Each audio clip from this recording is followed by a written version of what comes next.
આ સાઈડથી જો તમે શ્રેણીમાં જોશો તો કે 35માંથી 2 ગયા એટલે 33 આવ્યા, 33માંથી 2 ગયા તો 31, 31માંથી 2 ગયા તો 29, 29માંથી 2 ગયા તો 27, તો 27માંથી 2 જાય તો 25. હવે જો આવી રીતે તમે જોઈ શકો અને આમેય જોઈ શકો કે ભાઈ 27માં 2 નાખો તો 29, 29માં 2 કરો તો 30 ને 31, 31માં પાછા 2 કરો 32, 33, 33માં પાછા 2 કરો એટલે 34 ને 35. એટલે નીચેથી માઇનસ ઉપરથી પ્લસ જો એમ આવડે તો સેમ વસ્તુ એ જ છે કે આપણો જવાબ અહીંયા 12.5 આવ્યો છે. કઈ રીતે?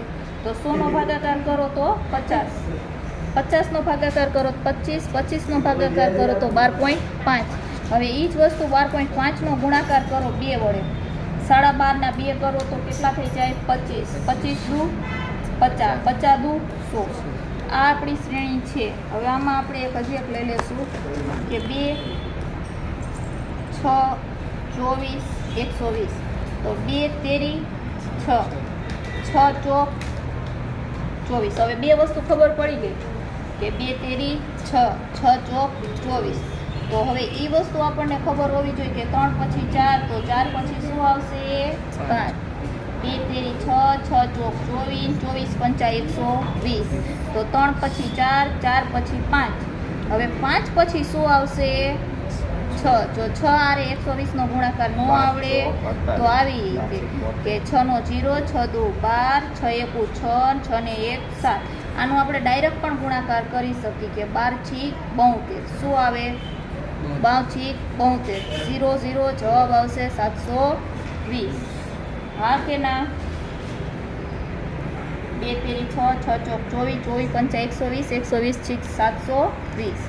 હવે સેમ વસ્તુ પાછી આપણે એવી ને એવી 4, 9, 16, 25, 36. તો 4 એટલે શું છે? તો કે 2નો વર્ગ 4, 3 તેરી 9, ચોકે ચોકે 55, 55, 60, 60, 70. જવાબ શું આવશે? આ ખંડ 2 દુ 4, 4 દુ 8. તો આ શું આવશે? 3 તેરી 9, 9 તેરી 27. તો અહીંયા આગળની શ્રેણી શું આવે? 4. તો ચોકે ચોકે 16, 16 ચોક 64. તો આનો જવાબ શું આવશે? તો આ શું છે? ઘન. એટલે તમને એ પણ પૂછી શકે કે વર્ગય પૂછી શકે, ઘને પૂછી શકે, વર્ગમૂળે પૂછી શકે, ઘનમૂળે. હવે આપણે સરવાળાવાળી એબીસીડી વાળી આપણે એવી ને એવી શ્રેણી, આપણને એબીસીડી વાળી પણ શ્રેણી પૂછાશે. એબીસીડી વાળી શ્રેણી એટલે તો કે પહેલાં એબીસીડી લખી નાખવાની. શ્રેણીમાં છેલ્લા પેજે એબીસીડી લખતા વધીને 5 સેકન્ડ થાય કે ABCD, EF, H, I, J, K, L, M, N, O, P, Q, R, S, T, U, V, W, X, Y ને Z. હવે એમાં શું કર્યું છે? તો બી આવ્યો છે તો કે એક છોડી દીધો છે. શું કર્યું છે? છોડી દીધો છે. સીમાં શું કર્યું છે? તો ઈ આવ્યો તો કે એક છોડી દીધો છે. ઈમાં શું કર્યું છે? તો જી આવ્યું. આ ઈ છે એમાં શું કર્યું છે? એક છોડી દીધો છે. જીમાં શું કર્યું છે? તો આપણને અહીંયા એફમાં શું કર્યું હતું?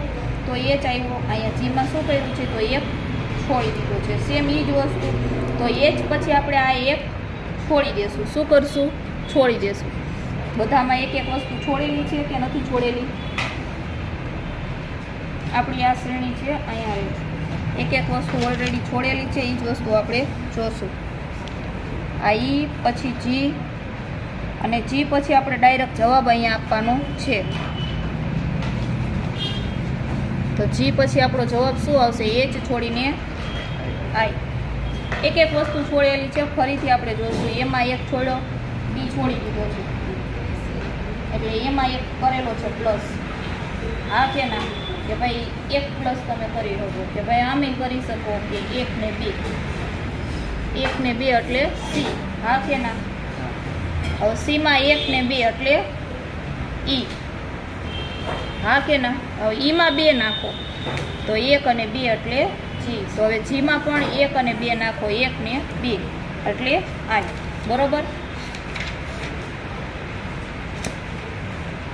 પાછી આપણે લેશું સી, એચ, ઈ, એલ, ક્યુ.